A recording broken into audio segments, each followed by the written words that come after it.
Hey guys, welcome to episode 4 of Cat Chats. Today is a more personal video. A few of you guys have asked me to do... I can't breathe today for some reason. I have anxiety. Isn't that funny? A lot of you guys have asked me to do a video on how I deal with my anxiety story, and all that stuff. And at first I was debating if I should do this video or not because it is a little bit more personal, and sometimes people can't really deal with other people expressing their feelings, and sometimes people don't care actually. 90% of the people do not care about how you feel. So this video is for those of you who have asked for this type of video. If you are someone who really doesn't give a crap about anxiety, my anxiety or my story, because I will be explaining to you guys how I developed anxiety, certain things that happened to me in my life, I will be talking about them. So this is going to be a long video, probably really boring. So if you have no interest in that, please don't leave any negative comments below. Just exit out and go on your merry way. And hopefully I can help at least one person. I will be talking about like how I cope with it and stuff at the end of the video. I will be talking more about like my life and what I think caused the anxiety. So my entire life I had a really great childhood. I had a really good life growing up. Not saying I don't have a really good life now, I'm just saying growing up I thought I was like the luckiest little kid ever. I went to Disney World all the time. I had great parents. I have great parents. And I honestly felt like I had the perfect family. From my parents, I am the only child that they had together. Before my dad married my mom, he had a son. Before my mom married my dad, he had my sister Elette and my brother Johnny. I grew up with my brother Johnny and Elette like my whole life, so I don't really see them as half, I hate that word. I don't really see them as half brothers and sisters. They are my blood. They are like, we came out of the same area, you know what I'm saying? Just wanted to point that out there just in case anybody gets confused throughout the way. But anyway, so I had a really good childhood. Right after high school, maybe not right after, but very soon after high school, my life kind of just hit a brick wall, at least in my opinion. At least that's what it felt like. That I could honestly say that 2011 was the worst year in my entire life. I don't want to really get into too much detail because I will start crying like a psycho here, and that's just awkward. One day, oh my god, I'm already gonna start crying. One day my mom just told me, your dad and I are getting divorced. I've been married for like 21 years and they were together my entire life. So it kind of was really shocking to see like me as an 18-year-old. My whole life I kept my parents up in a pedestal, like, wow, my parents aren't divorced. So many parents are divorced. I'm so lucky, so lucky. And that happened, and my parents, you know, that was happening, and I was 18.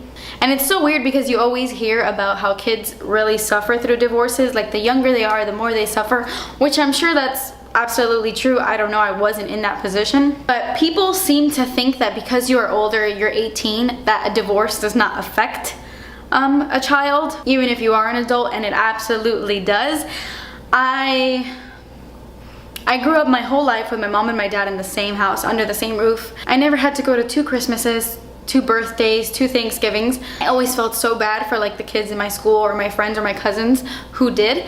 So being such a close family, my mom was my best friend my whole life, and then after so long that kind of stopping, I didn't take it very well. It was something I was not used to. You know, I was in a routine all the time. I'm very afraid of change. I've always been afraid of change. I've always hated it. I like routine. And because of my age, because I was 18 years old, they didn't feel the need to keep certain things from me. Well, as a parent, when you're going through a divorce and you have young children, you don't fight in front of the children. You don't do certain things in front of the kids because they don't understand and they don't get divorce. But as an 18-year-old, I absolutely understand divorce. And they thought I was an adult, so they just, you know, I saw all the ugliness that happened front and center. I witnessed it all. I want to respect my parents and not say much, but it was not a pretty divorce, and I saw it all firsthand.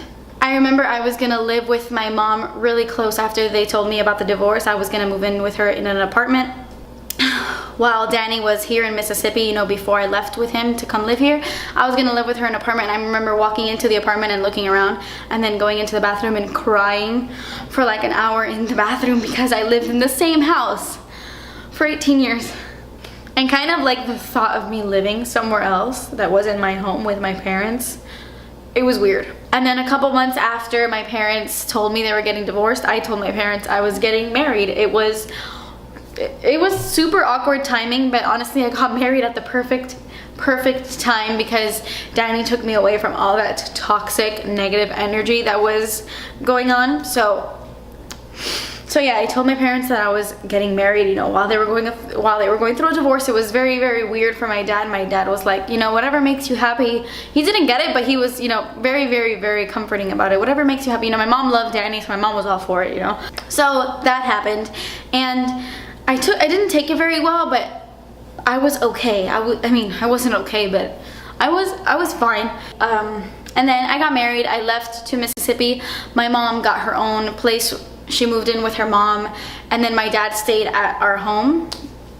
So my dad kept the house, and you know, things were okay, they were fine. And then Danny went on deployment. I'm back to Miami to stay with my dad, to stay in the home that I grew up in, because that's where I felt the most comfortable. My dad was in the process of looking for a home. He really wanted to move to Tampa, just kind of like get away from everything, which I totally understood. I did not like going back home at all for that reason. So one day, I was staying at my house, my dad's house, with my grandma, and he left on his motorcycle. My dad rides a motorcycle. He left on his Harley Davidson to go to Tampa to see a property, to see like a certain house. And I remember sitting in my room, like in the mirror, and playing with a Sedona Lace eyeshadow palette. And my friend America had just come over, and then around 3 in the morning I got a huge knock on the door, like a crazy bang. And my grandmother opened the door, and there were 2 cops standing right in front of me. And the cop was like, "Oh, are you the mother of Eddie?" My dad. And she was like, "Yeah." And he was like, "He was in a really terrible motorcycle accident." And I remember looking at the cop, and I asked him, "Is he alive?" Like, that's the only thing I asked. And the guy was like, "I don't know." And I kind of like don't remember what happened after that. I remember like throwing myself on the floor, like not being able to breathe. And then my friend America was like, "Let's go, get in my car, I'm taking you to Tampa," because it happened in Tampa. So we had to drive to, it was like a 4-hour drive, or like a 3-hour drive. We had to drive to Tampa General Hospital, and we met up with my uncle and my aunt there. And I remember when we got there, everybody, he was in intensive care, and everybody who walked in to see my dad walked out like sobbing hysterically. And I was like, "I'm not going in there. I'm not gonna go in there." And they were like, "Go in there, that's your dad. What if that's the last time you're able to see him?" And I was like, "Well, if it is the last time I'm gonna see him, I want the memory to be a good one, and him not all cut up in his face or anything like that. So I'm not going in there." My dad would not want me to go in there and see him. So a couple days later, we were still in Tampa, and he was recovering really well, actually. They had the best doctors there or something, because his recovery happened really fast and really good. And my dad ended up having a traumatic brain injury, a TBI. So long story short, after about a week, he got home. He had to wear a neck brace and stuff, and he looked perfectly fine. Like, besides the neck brace, physically, it's like nothing happened to him, but the, you know, TBI is pretty serious. So a couple days later, my dad started acting really, really strange. He was acting really weird, saying really weird things, and you know, out of respect for my dad, I'm not gonna go into detail, but it got ugly. My dad wasn't like, I don't know, he was acting like a completely different man. And I remember like the scariest stuff would happen, and it was bad. I couldn't sleep. I remember around my dad's accident, I didn't sleep for weeks. And then we ended up finding out that his brain was bleeding internally, and nobody knew, because you know, it's in his head. No one knew. So he went back to the hospital, and then, you know, things got better. I don't wanna like disrespect him and talk about this, so I don't know, I feel weird talking about it, but he ended up going back home, and he's fine. Right now he's doing great. He still has TBI that doesn't go away. I mean, not that he still has like TBI, like a brain injury. He doesn't anymore, but for example, he has like short-term memory loss. Like, he'll be talking to you, and he'll be like, "Yeah, because you know, I was sitting down," and then he'll stop and be like, "What was I just talking about?" You know, like, he has short-term memory loss. So thank God, because there's no one else I could possibly thank that my dad is alive and well to this day. Thank you, God, because it was traumatizing. It was the worst year of my life. the divorce happened, and then right after that, you know, my dad's accident happened. And during the accident, the divorce was still going on because it takes a long time to get divorced. Like, I swear, it was like the longest process ever for my parents to finally get divorced. And it was ugly, and to this day, they can't even see each other. Like, so after the accident, you know, things were okay. Danny was back from deployment. I came back to Mississippi and everything was fine. Then Danny had to go on deployment again. And when I went back to Miami for some reason, this time, all the memories of like the accident, the divorce, it was like it weighed on top of me the whole time that I was there.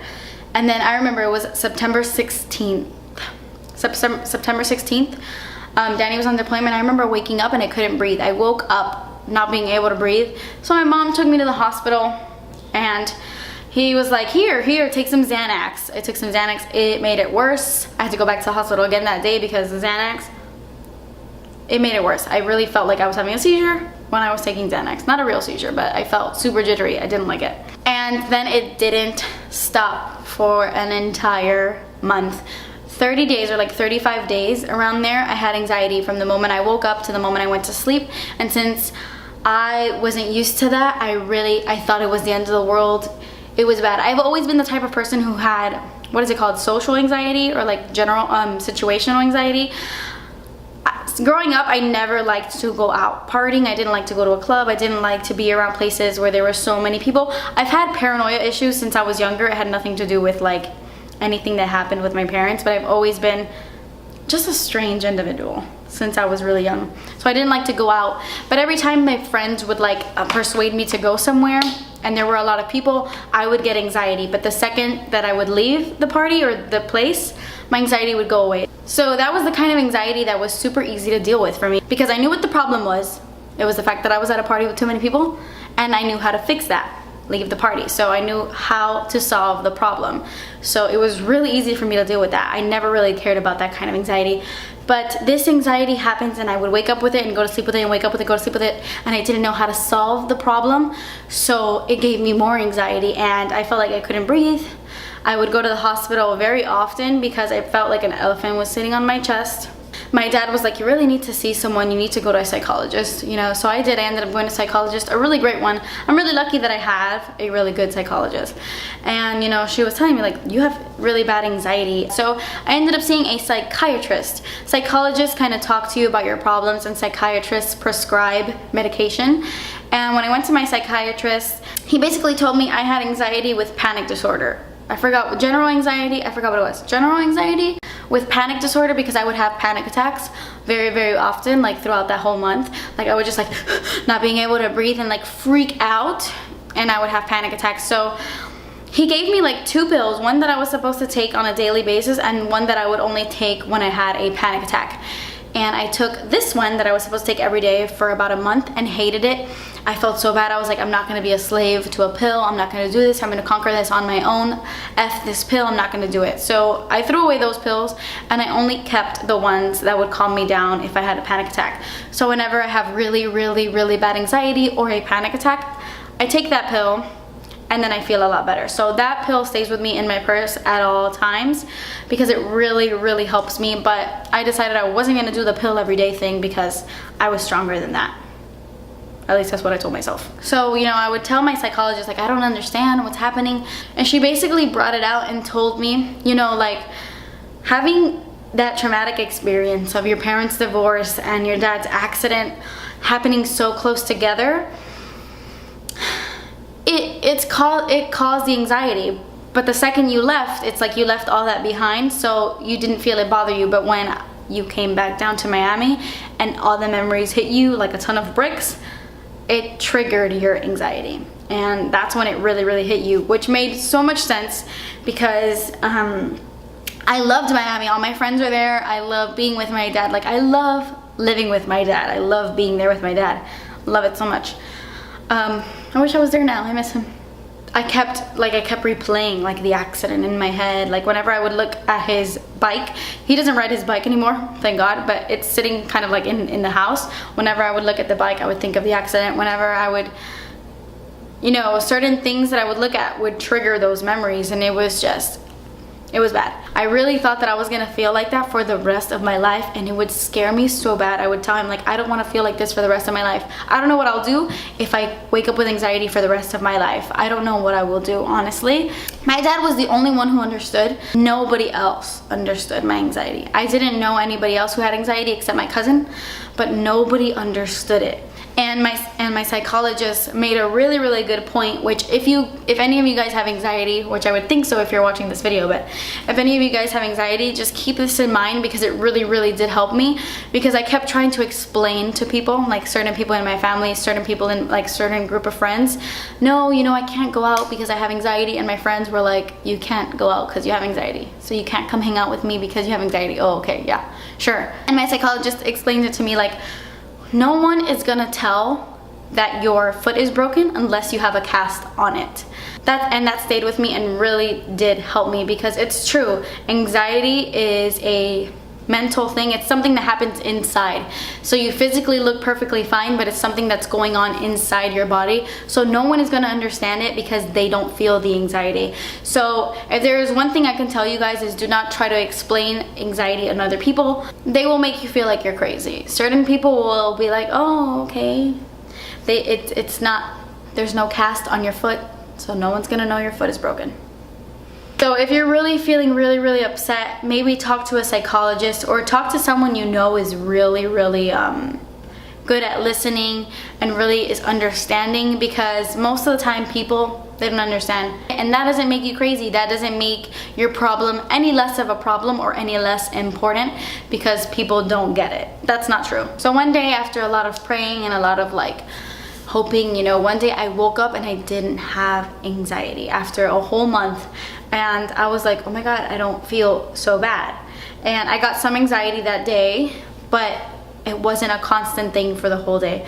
So that kind of woke me up, and I was like, wait a minute, I can conquer this. I can do this. I can do this. So basically, what has helped me, I know that was super long. I just wanted to explain to you what caused my anxiety. But what really helped me was going to a psychologist. You're not crazy if you go to a psychologist. If you see a therapist, you are not crazy. Some people don't believe in therapy, and if you don't, that's fine. I think it helps. That's just me. Another thing is, my psychologist told me to really delete the bad things in your life. Delete the bad people. I had some friends who didn't understand, who really kind of poked fun at my anxiety, and my psychologist was like, you really need to get rid of those friends and surround yourself with loving people, people who make you happy. You know, like the kind of friends you have that when you're around them, you just feel really good. So that's what I did. I started hanging out with my friend Gabby and Krista, and they got me. They got me. And I kind of deleted certain people out of my life who just were toxic and were drowning me, made me feel worse than I already felt. So if you have people like that in your life, try to delete them. As hard as it's gonna be, try to focus your energy on happy people, because people who give off positivity, you kind of like absorb the positivity. If you're around people who are always happy and like really appreciate life and make you feel good as a person, you will feel good as a person, if that makes any sense. Also, try to break the habits. I thought that if I left my dad's house, I would have anxiety, so I literally locked myself up in my room and I watched Charmed for a whole month, because my fear was, oh my God, as soon as I leave this house, I'm gonna get anxiety. I know that's what it is. I'm gonna get anxiety as soon as I leave this house. Which wasn't true. By the way, I have OCD, so that played a major part into that. I thought that if I left my house, something bad would happen. I would have anxiety. But anyway, try to break the habits, you know, force yourself. Even though it's hard, leaving the house gives you anxiety, for example, I would try to get in my car and then go down the street, drive down the street, and then drive back and then go back home. And I would be like, okay, I got in my car and I drove down the street and, you know, I survived. I didn't have a panic attack. So little by little, I just kind of started going out more and like seeing people more. Another thing that really helped me was exercise. Like meditation, kind of like breathing exercises. Me and my psychologist would sit down on the couch and she would make me breathe in, like hold my breath and then breathe out. Wow, that really helps me a lot. Like every time I'm having a panic attack, I'm on the verge of a panic attack, I do those breathing exercises. I breathe in, hold my breath for like 30 seconds or less. That seems like a lot. And then I would breathe out and you kind of feel your heart kind of like calming down. Breathing exercises really work. Regular exercises really work because panic attacks make my heart beat really, really fast. When I would go jogging, you know, your heart races really fast when you're jogging, but it's a different kind of heartbeat. I don't know how to explain it. Jogging really, really helped. It keeps your mind off of the anxiety and, you know, the endorphins and all that stuff. It really helps anxiety. Another thing is don't eat too much fast food because while I was going through really bad anxiety, I would eat fast food all the time, and I found it made it worse. When I would eat like at my sister's house and I would eat healthier food, I felt more relaxed and it wouldn't give me anxiety. So bad foods can give you anxiety, believe it or not. Another thing I recommend is writing. If you don't like to write, then that's a different story, but write in your journal happy things. Write down things that make you happy so that you can go back and read them and then appreciate your life more. I actually had a journal that I kept while my parents were going through the divorce and while my dad had the accident, and I had to burn the journal. I literally had to set my journal on fire because reading it caused so much pain, because I was in so much pain as I was writing it. Anybody who would have read that journal would have thought that I was like dying. Worst, like the worst life ever, because I would just write all the really bad emotions, and I had to get rid of that journal. So I recommend writing down happy thoughts. If you want to have a journal to write down like all of the pain you're feeling, that's fine. But then have a separate one to write all your happy thoughts in, happy memories in, because go back and you read it and it kind of makes you think like, you know what? My life isn't that bad. So yeah, just try to think about happy things. And I know that everybody says that, but it is true. Positivity is so important when you have anxiety, because I feel like it brings the light to your life. Those are just things that really help me. Until this day, I will have the occasional panic attack and I have anxiety. Like I've had anxiety this entire video, but I'm able to live my life because I know it is temporary. Keep that in your mind at all times. I'm not gonna feel like this forever. I have a panic attack, but guess what? I'll take something, or I'll drink something, or I'll do something that will make me feel better, and then it'll be gone and it'll be in the past. This is a temporary thing. I had to write really big on my wall, "This too shall pass." I wrote it with paint on my wall in my bedroom, and I kept telling myself like, "This too shall pass, this too shall pass," because it will. It will. Your pain will not last you forever. It really will not. I promise you. I thought I was gonna die because I woke up with anxiety for 35 days and it didn't go away, and I thought, okay, this is what the rest of my life is gonna look like, but it's not. It isn't. There is a light at the end of the tunnel. I hope you understand that. I promise you that you will not feel like this forever. And the more you tell yourself that, like, you know what, this is temporary, this is temporary, I could do this, I'm strong enough to conquer this, then the faster you will heal, or the faster you'll feel better. Yeah, I'm gonna wrap this video up because I feel like it is 35 minutes long, maybe longer, I don't know. I kind of just wanted to share with you guys, you know, there's good in life, and there's a lot of bad things in life, and there's a lot of things that cause anxiety, and then you feel like you really are rock bottom, and you feel the worst that you could possibly feel, and you feel like you cannot breathe and you cannot go anywhere or be around anyone without having a panic attack. But that's not true. This too shall pass, and you'll feel better, I promise. Just, you know, try to do the certain little things that I said and check if that works. My advice is not the best. I'm sure that other people will give you better advice, but this is just how I was able to deal with my anxiety. And yeah, I hope this helped at least one person. Probably didn't, but I hope it did.